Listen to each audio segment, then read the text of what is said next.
More and more business owners are learning about a valuable tax credit known as the R&D tax credit, sometimes called the research and development tax credit. However, what most people don't realize is this has been around for decades.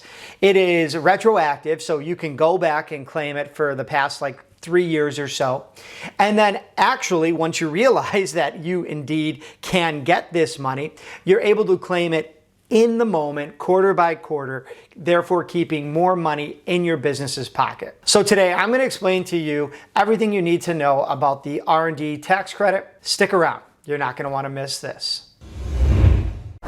I'm Rich Smith, and one of the money lessons they never teach you in school is the valuable lesson about how tax credits can keep not only more money in your pocket, but in the pocket of your business. And the research and development tax credit is one that is all over the news now. So few people knew about it the past 2, 3, 4, 5 years, but recent legislation has made it more acceptable. So I'm going to dive into all the details, but please do me a favor. Hit that like button, please. More business owners, more people like yourself need to learn about this, so that helps and I really appreciate it. Now, if you've seen any of my other videos about the R&D tax credit, I go into details on how startups can qualify, how breweries qualify, and I'll get into that a bit later. But there is no area of business that is automatically disqualified or could not qualify. So let me just tell you a little bit about what it is and give you a few examples so you get a working understanding of it.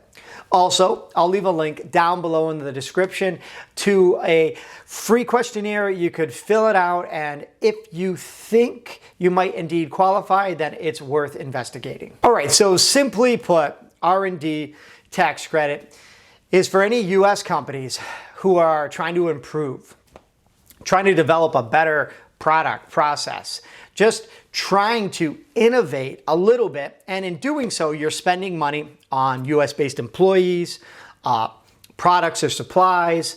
It could be US-based contractors, like you hire somebody out to help you do a little bit of this work. But if that sounds like you, even if it's only a small portion of your business, say it's 10%, 20% of your business, then that 10 or 20%, those activities and the money you spend on them can indeed qualify you for this valuable tax credit. Now, before I mentioned breweries, and that idea popped into my mind because here locally in my home state of New York, I heard about a brewery in downtown Buffalo that is expanding to one of the outer ring suburbs. And it's going to be a much smaller location. And they said it's typically going to be used simply for their experimental brewing. And that got me thinking how the R&D tax credit could apply to essentially almost everything they do at that second location. Think about things like bottle conditioning. Think about things like hop experimentation. And it might sound a little scientific for you, but if you're going to make a large batch of a beverage and put it in cans versus bottles and then sell it, and it's going to sit on shelves for months, a lot goes into developing the prototype beverage first. And all of those activities, all of the supplies, things that go into developing that second location of a local brewery here in my hometown almost certainly indeed qualify for a R&D tax credit. Now, moving on, what if you live all the way on the other side of the country? What if you're on the West Coast? You're like, Rich, that's great. Some breweries can qualify, but I'm a blue collar guy. I'm a farmer. I'm out here growing crops, selling them. How can I get some of this money back in my pocket, back on the books for my business? Well, to my farmers out there, think about all the tools and equipment you use and the quote unquote experimentation you have to do when you're growing your crops. I've seen people riding around on the tractor going, I gotta put the sprinkler here and it has to go on at this time of day. We're gonna decide to use this type of equipment for this type of seeding. And then what about something as simple as packaging techniques? Whatever you're growing and how you put it in something to ship it off, whether it's to a distributor or right to the customer themselves. as you experience different ways and sort of try to figure out the best way to do that, all of those activities, to my farmers out there that I just mentioned, would indeed qualify for the research and development tax credit. Moving on to all my other business owners out there, the sole proprietors, the independent contractors, the ones with W-2 employees, S-Corps, C-Corps, does not matter. You might be asking yourself, well, how does my business qualify, or how can it qualify? And because no business is automatically disqualified, I just want to get you thinking in some general terms about what you do, what activities you do that might indeed fall under that research and development tag. And one of the things that I want you to keep in mind is titles. What do I mean by titles? Titles you give to people. Do you have a project manager in your business? If your project manager is attempting to help automate things, improve things, figure out how to be more efficient, whether it's just to streamline a workflow, whether it's to introduce new software, that project, the time that that person and the other employees spend on those types of improvements would almost certainly fall under the tag, the label of R&D, research and development. And then one of the final things I'll say is just think of the trial and error. We're not scientists out here, at least not most of us.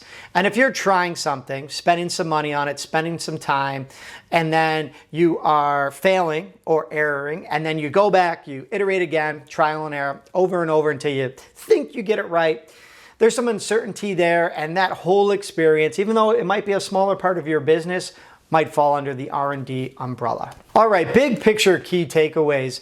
Explaining the research and development tax credit is not something that is easily digestible. Anytime people think of the word research, they always think of like lab coats, goggles, little clipboards, and that is indeed not the case. Not the case for the businesses that I mentioned in this video, nor is it the case for your business. Rather, if you can think of a portion of your business where you are trying to improve and you know you are spending money on that, you're not exactly sure how it's going to work out, you are putting some hours towards that, perhaps even buying some supplies or products, equipment to get better, to improve, then I sort of want you to earmark that in your brain. And again, I'll leave a link down below in the description to one way you could possibly see if you're eligible to get back not only retroactively some of these tax dollars, but also apply them in the quarter, year after year, because if I didn't make it clear already, this tax credit is not going away. It is something that has existed and you can continue to get quarter after quarter, year after year. Now, my website is full of other YouTube videos, podcasts, blog articles, all about the R&D tax credit, other types of tax credits out there, so please feel free to check it out. Also, I'm going to leave a playlist right up here, so feel free to click that, all about the research and development tax credit. Like I mentioned at the very start of this video, it is becoming way more widespread. Business owners are starting to talk about it within their circles, but nobody's exactly sure how to go about qualifying. So my recommendation is to talk to your local CPA, talk to your accountant, do your own research, check out those videos I mentioned, check out my website.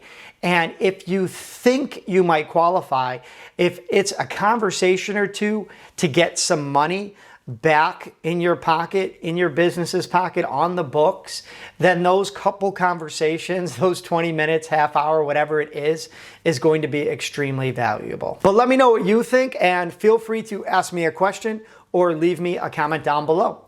I'll be sure to answer all the questions I have come my way. And also, if you are new to the channel, please don't forget to hit subscribe and ring that notification bell. All right, as always, I'm Rich, and until next time.